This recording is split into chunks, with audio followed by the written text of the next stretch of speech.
기대도 없었던 선거용인 줄은 알았지만 그래도 나름 반가웠던 원희룡 전 제주도지사의 청정 송악선언. 이후 지난 3월 제주도 개발사업심의위원회의 부결 결정이 나왔죠.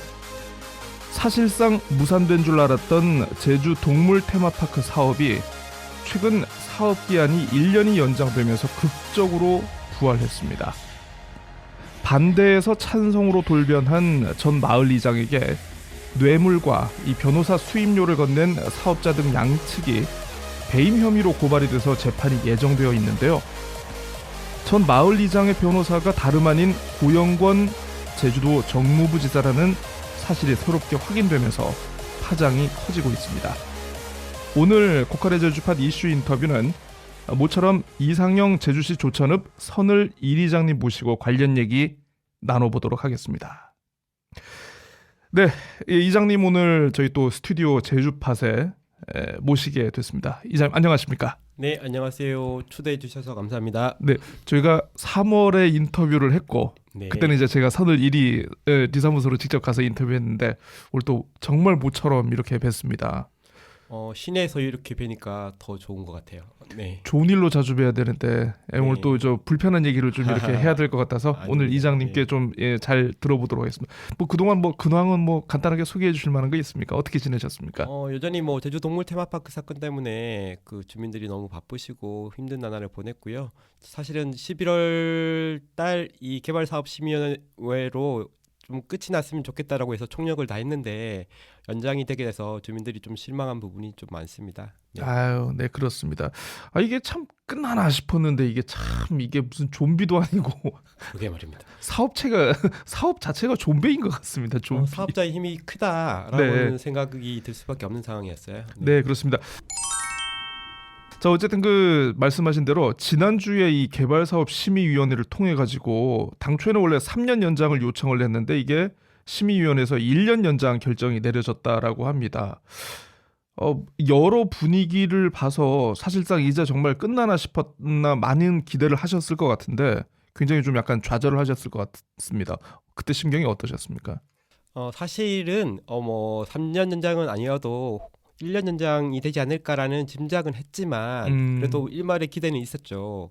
왜 그런가 하면 불법이 드러났고 그다음에 사업체가 보면 서현 파트너스라는 모기업은 완전 자본 잠식 상태예요. 맞습니다. 그리고 뭐 그 제주동물 테마파크도 부분 자본 잠식 상태이다 보니까 돈이 없는 사업자에게 이렇게까지 또 사업 기간을 연장해 줄까?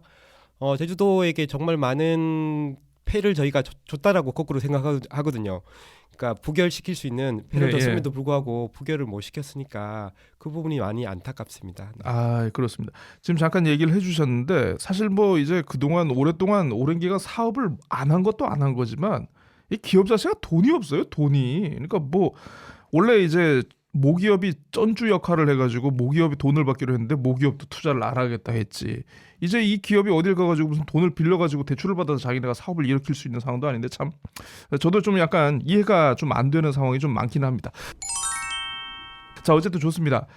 사업자에게 지금 뇌물을 받은 혐의로 지금 그 어쨌든 사업자와 전직 이장이 지금 12월 3일인가요? 첫 재판이 지금 예정이 돼 있는데 변호인이 고영권 정무부지사. 정말 깜놀이었습니다. 이거 어떻게 이거 아시게 되셨습니까 이게? 저희가 사실 그 지난해 6월쯤에 이제 공소장을 확인하고 그러니까 서경선 대표하고 전 이장이 돈을 주고받은 혐의로 기소가 되고 그 공소장을 저희가 확인하고 돈을 주고받은 장소가 이도이동의 고땡땡 변호사 사무실이라고 돼 있더라고요. 고땡땡. 네, 그래서 고제일은 아닐 거고. 그러니까 그래서 저희가 실제로 검색을 좀 해봤어요. 해봐서 이도이동에 고땡땡 변호사가 몇 명 있느냐라고 검색을 해보니까 한 3명 정도 나오더라고요. 3명. 네. 그런데 한 분은 고땡 변호사였고요. 외자. 한 분은 여자분이셨고 한 분은 저희가 아는 분이셨기 때문에 이거 누구지라고 많이 좁혀졌네요. 네, 고민을 했었는데. 그러다 보니까 그 공소장에 사건 번호가 나와 있더라고요. 네네. 그 사건 번호를 검색해 보니 고영권 씨가 나왔고 저는 고영권 씨가 누구인지 전혀 몰랐다는 상황이었거든요. 예, 예, 예, 예. 그런데 알고 보니 이분이 고영권 정무부지사라는 걸 나중에 알게 된 거죠. 그러다 보니까 너무 깜짝 놀랐던 거예요. 사업자가 이분이 찾아보니까 원희룡 도지사 대선 때 법률 자문단을 하셨고 그렇습니다. 그 측근이었던 사람인데 네. 이분을 통해서 그 사건을 수임하게 하고 이분에게 돈을 줬다라는 것은 좀 심각한 거라고 저희는 생각할 수밖에 없었던 상황이죠. 네. 야, 제가 소문으로만 듣던 그 기자의 취재력을 뺨치는 네티즌 수사대 거의 그 급인데요. 수사대 이런 주민 느낌이죠. 수사대급입니다. 네, 주민 그런 수사대. 느낌입니다. 네네. 고영권 정무부지사가 변호인이었다는 사실을 확인했을 때 어떠셨습니까, 느낌이? 사실은 저는 이게 죄가 되는지 잘 몰랐어요. 왜 그런가 하면 예. 변호사가 뭐 사건을 수임했는데 뭐가 문제일까? 저희는 아무 느낌이 실제로는 별로 없었는데 네네. 그 저희를 그 해주시는 분, 자문해 주시는 분이 예. 이상하다라고 이야기했어요. 왜냐하면 변호인은 예를 들면 당사자에게 돈을 받지 않고 다른 사람이 이렇게 그 돈을 준다라면 당연히 배임을 의심할 수밖에 없는 상황인데 그렇죠. 그 배임을 의심할 수 있는 법률적 지식이 있는 법조인이 그걸 받았다면 배임을 방조한 것이 될 수밖에 없다라는 이야기를 해주시더라고요. 그렇구나라는 생각했고 사업자가 굳이 변호사가 많은데 그렇죠. 굳이 원희룡 측근에게 이렇게 돈을 제공한 이유가 무엇일까라고 생각해보면 약간 소름이 끼치는 상황이었습니다. 네. 수임료가 두 번 제공이 됐죠. 네. 하나는 계좌 이체를 통해서 거기에는 이제 서땡땡이라는 네네네. 대표이사 이름이 찍혔고 네, 맞습니다. 한 번은 또 직접 사무실에서 그렇죠. 현금으로 전달했거든요. 그러니까 예. 그 정현철 전 이장과 뭐 제가 그 일부 찬성하는 사람들 그리고 예. 사업자가 같이 가서 예. 이걸 한 거거든요. 사실 정현철 전 이장은 이렇게 말씀드리면 그렇지만 이런 일을 할 수 있는 사람이 잘 안 돼요. 그러니까 그 변호인을 선임하고 또는 알아보고 할 수 있는 상황이 안 되기 때문에 그렇죠. 사업자가 이 상황을 다 해줬다라고 볼 수밖에 없는데 예. 사업자가 따라와서 당면인 내용까지도 그분이 설명할 수 있는 상황이 아니기 때문에 사업자가 설명했을 게 뻔한데 그럼에도 불구하고 이것도 현금으로 받았잖아요. 사실 500만 원, 400만 원 가까운 돈을 현금으로 받는 경우가 많지 않잖아요. 보통. 그렇습니다. 그런 상황이라면 당연히 의심할 수밖에 없는 상황임에도 불구하고 그것을 받아들였다는 것은 저희는 법조인의 윤리로서는 말이 안 된다라고 저희는 판단하죠. 일단 그 실정법 위반 여부를 떠나서 일단 네네, 법조인의 맞습니다. 윤리로서 그렇습니다. 사실 저는 변호사를 왜 고영권 변호사를 지목했는지도 좀 약간 의심이 들긴 하는데 저희도 지금 마찬가지입니다. 예, 어쨌든 뭐 좋습니다. 그러니까 그 수많은 변호사 중에 왜 하필 고영권 변호사였을까? 네네.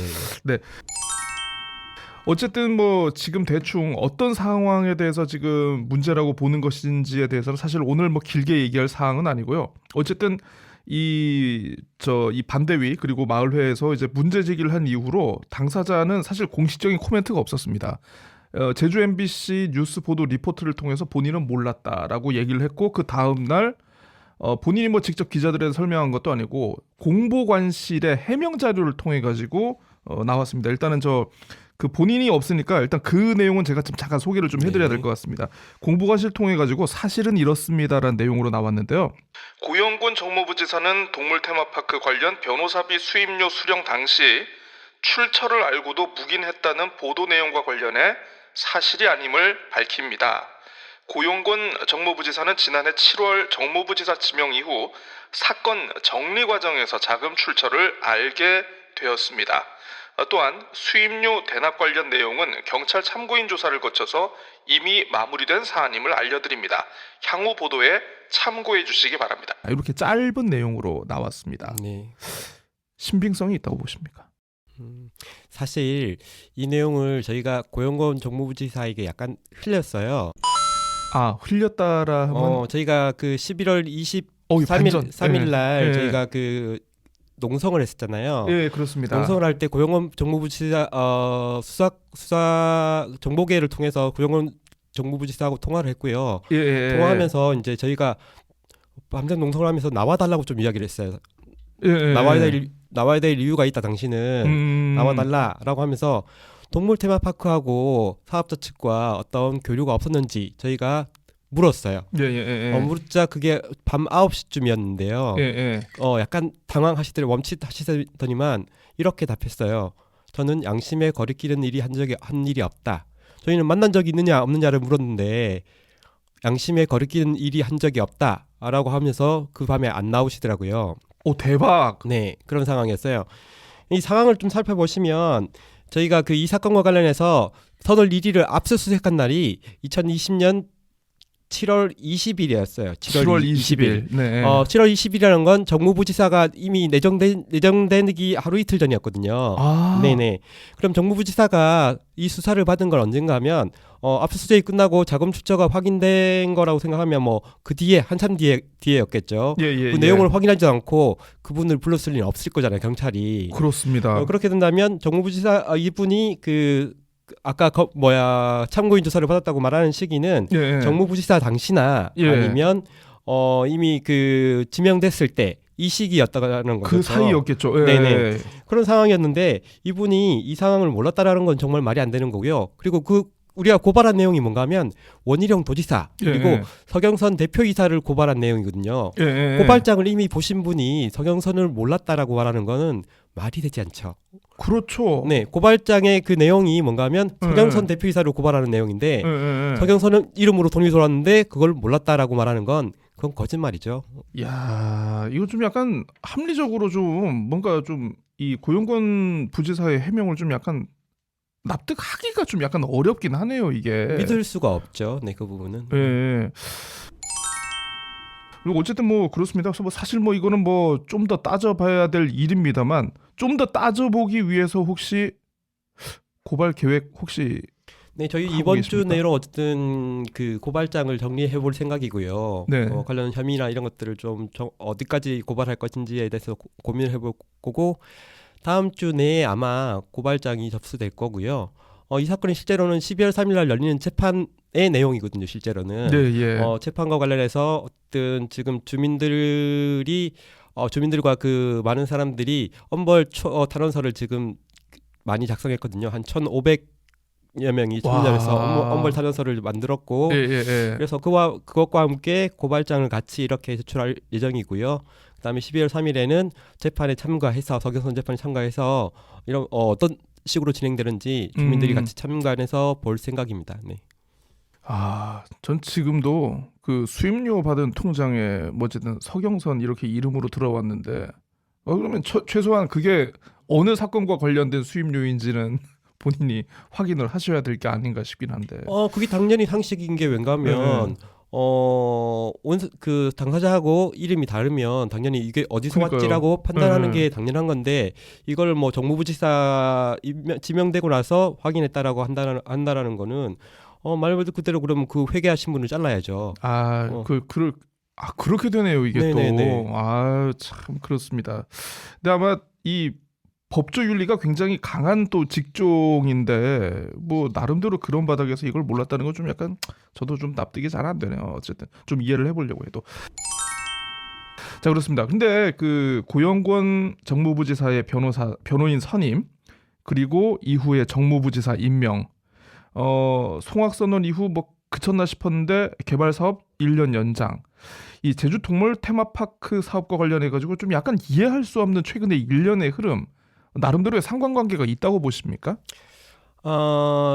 그 상식적으로 보시면 사업자가 어떤 돈을 집행할 때 아무렇게나 집행하지 않잖아요. 네네. 자기 사업에 유리한 것들을 최대한 찾으려고 하겠죠. 고용권 정무부지사 같은 경우에는 원희룡 도지사의 측근이라는 건 이미 다 알려져 있는 상황이고 그런 상황에서 이분에게 사건을 맡겼다라는 것은 결국 이분과 관계를 만들려고 한 것이겠죠. 네네. 사업자와 이미 어떤 방식이든 유착 관계를 가지고 있는 사람이기 때문에 보험을 드는 거죠. 그 사람이 나와 우리 사건을 수임했어 또는 불법적인 관계에 연관되어 있어라고 하게 된다면 그건 큰 하나의 도구가 될 수밖에 없는 상황이죠. 네. 그분이 결국 3개월 뒤에 정무부지사가 되었고 도지사가 없는 상황에서 최고 책임자가 된 상황인데 이것이 영향을 미치지 않았다라고 본다는 것은 저희로서는 이해할 수 없는 상황이라고 생각합니다. 네.